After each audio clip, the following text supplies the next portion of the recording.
भावनात्मक बुद्धिमत्ता, जिसे अक्सर सफल रिश्तों की आधारशिला माना जाता है, में दूसरों की भावनाओं के साथ सहानुभूति रखने के साथ साथ अपनी भावनाओं को पहचानने, समझने और प्रबंधित करने की क्षमता शामिल होती है।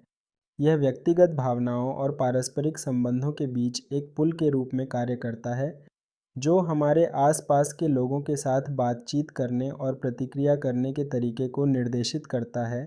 इस बुद्धिमत्ता को विकसित करने से हमारे रिश्तों की गुणवत्ता में काफ़ी सुधार हो सकता है, जिससे गहरे संबंध और आपसी समझ विकसित हो सकती है। इसके मूल में भावनात्मक बुद्धिमत्ता में 4 प्रमुख घटक शामिल हैं: आत्म जागरूकता, आत्म नियमन, सामाजिक जागरूकता और संबंध प्रबंधन। आत्म जागरूकता व्यक्तियों को उनके भावनात्मक ट्रिगर्स की पहचान करने की अनुमति देती है, जो प्रतिक्रियाशील व्यवहारों के बजाय विचारशील प्रतिक्रियाओं का मार्ग प्रशस्त करती है। उदाहरण के लिए, जब बातचीत में निराशा पैदा होती है, तो उसे पहचानना एक व्यक्ति को रुकने और अपनी प्रतिक्रिया पर विचार करने में सक्षम बनाता है, जिससे तनाव बढ़ने के बजाय अधिक रचनात्मक संवाद को बढ़ावा मिलता है। समान रूप से आवश्यक है आत्म नियमन, जो किसी की भावनाओं और आवेगों को नियंत्रित करने की क्षमता को संदर्भित करता है। यह गुण संघर्षों को नेविगेट करने में महत्वपूर्ण है, जहां उग्र भावनाएं निर्णय को प्रभावित कर सकती हैं। आत्मनियमन का अभ्यास करके व्यक्ति असहमति को संयम के साथ देख सकते हैं, यह सुनिश्चित करते हुए कि चर्चा सम्मानजनक और उत्पादक बनी रहे।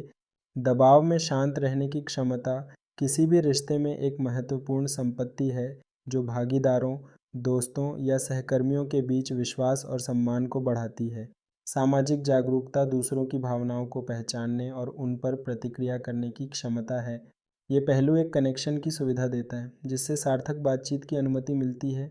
गैर मौखिक संकेतों जैसे कि शरीर की भाषा और चेहरे के भावों के प्रति सजग होना किसी और की भावनात्मक स्थिति के बारे में महत्वपूर्ण जानकारी प्रदान करता है।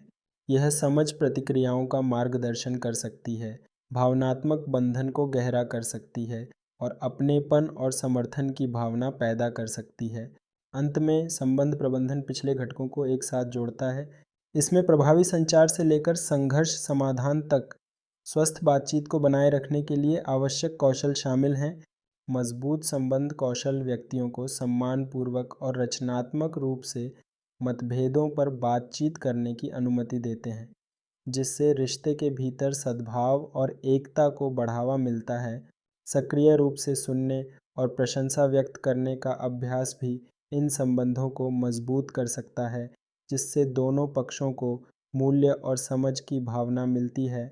निष्कर्ष में, भावनात्मक बुद्धिमत्ता वह नींव है जिस पर मजबूत रिश्ते बनते हैं।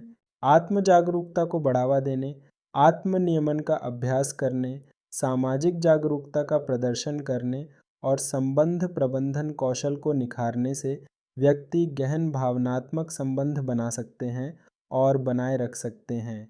बढ़ी हुई भावनात्मक बुद्धिमत्ता न केवल स्वस्थ संबंधों की ओर ले जाती है, बल्कि समग्र कल्याण और व्यक्तिगत संतुष्टि में भी योगदान देती है।